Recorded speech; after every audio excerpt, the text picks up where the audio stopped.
हजारों साल पुरानी लाश आज भी सुरक्षित कैसे है? क्या मम्मी सिर्फ एक डेड बॉडी है या इसके पीछे छुपा है कोई खौफनाक रहस्य? आइए देखते हैं पूरी कहानी। सब्सक्राइब जरूर करना। प्राचीन मिस्र, ये नाम सुनते ही सबसे पहले दिमाग में क्या आता है? बिल्कुल, आसमान छूते पिरामिड्स और वो रहस्यमयी ममियां। तो चलिए बिना किसी देरी के आज के इस डार्क हिस्ट्री सफर की शुरुआत करते हैं। आज की ये चर्चा मम्मी के उसी खौफनाक और गहरे रहस्य पर केंद्रित है। इतिहास के पन्नों में दर्ज ये एक ऐसा अध्याय है जो विज्ञान, गहरी आस्था और अंधविश्वास के बिल्कुल बीच में खड़ा है। आगे बढ़ते हुए हम ये समझने की कोशिश करेंगे कि हजारों साल पहले आखिर ऐसा क्या जादू या विज्ञान था जिसने समय को भी मात दे दी। अब जरा इस एक सवाल पर गौर कीजिए। एक मृत शरीर हजारों सालों तक बिना सड़े कैसे सुरक्षित रह सकता है? मतलब मौत के बाद तो शरीर का मिट्टी में मिलना तय है ना? ये तो प्रकृति का एक अटल नियम है। लेकिन प्राचीन मिस्र के लोगों ने मानो इस नियम को ही पलट कर रख दिया था। ये सवाल सिर्फ मेडिकल साइंस का कोई अजूबा नहीं है, बल्कि एक बेहद प्राचीन सभ्यता का सबसे बड़ा रहस्य है। आइए देखते हैं कि आखिर वो कौन सी अनोखी और सच कहें तो थोड़ी डरावनी तकनीक थी जिसके कारण आज भी वैज्ञानिकों को हजारों साल पुरानी बॉडी बिल्कुल सुरक्षित अवस्था में मिलती है। तो यहाँ समझने वाली सबसे अहम बात यह है कि प्राचीन मिस्र के लोगों के लिए मौत कोई दी एंड नहीं थी। बिल्कुल नहीं। जहाँ दुनिया की बाकी सभ्यताएं मौत को एक फुल स्टॉप मानती थीं, वहीं मिस्र के लोग इसे एक नई शुरुआत मानते थे। उनका यह पक्का विश्वास था कि मौत के बाद इंसान की आत्मा वापस लौटती है। लेकिन आत्मा वापस तभी आएगी ना जब उसका पुराना भौतिक शरीर सुरक्षित हो। बस इसी एक आध्यात्मिक विश्वास ने उन्हें मृत शरीरों को सहेजने के लिए प्रेरित किया। मम्मी बनाने की ये पूरी प्रथा सिर्फ एक रस्म नहीं थी, बल्कि उनकी आस्था का सबसे मजबूत आधार थी। आइए अब उस खौफनाक और जटिल प्रक्रिया पर आते हैं जो शरीर को सुरक्षित रखने के लिए अपनाई जाती थी। सबसे पहले शरीर के अंदर के अंगों को निकाला जाता था, और तरीका सुनिए।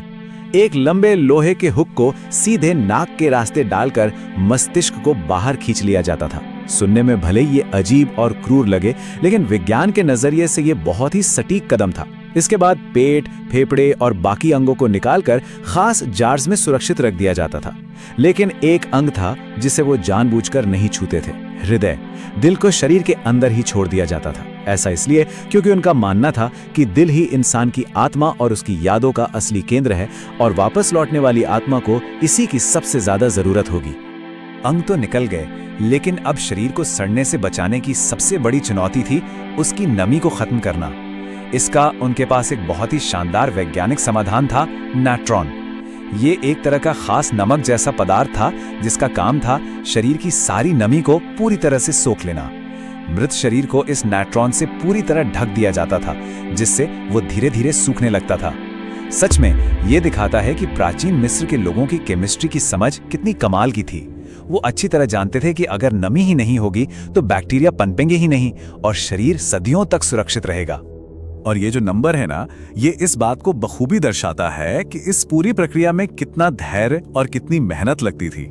पूरे 40 दिन, जी हाँ, शरीर को पूरी तरह से सुखाने के लिए उसे पूरे 40 दिनों तक नाइट्रॉन नमक के अंदर रखा जाता था। ये संख्या कोई आम समय सीमा नहीं है, बल्कि अपनी आस्था के प्रति उनके पूर्ण समर्पण का जीता जागता सबूत है। 40 दिनों का ये लंबा इंतजार ये पक्का करता था कि शरीर के अंदर नमी की एक सिंगल बूंद भी ना बचे, ताकि इस अद्भुत प्रक्रिया का अगला चरण बिना किसी रुकावट के शुरू किया जा सके। 40 दिनों बाद जब शरीर पूरी तरह से सूख जाता, तब शुरू होती थी एक बहुत ही पवित्र और जादुई रस्म। सूखे हुए शरीर को सुगंधित तेलों और इत्र से बड़े ही प्यार से साफ किया जाता था, और फिर उसे सफेद लिनन की लंबी पट्टियों में कस कर लपेटा जाता था। लेकिन सबसे दिलचस्प बात बताऊं, उन पट्टियों के बीच में जादुई प्रतीक और ताबीज छिपाए जाते थे। मिस्र वासियों का अटूट विश्वास था कि मौत के बाद के सफर में कई खतरे आ सकते हैं, और ये ताबीज मृत व्यक्ति को उन बुरी आत्माओं से हमेशा बचा कर रखेंगे। शरीर को पूरी तरह तैयार करने के बाद अब बारी आती थी अंतिम विदाई की, और मृत व्यक्ति को कभी भी खाली हाथ विदा नहीं किया जाता था।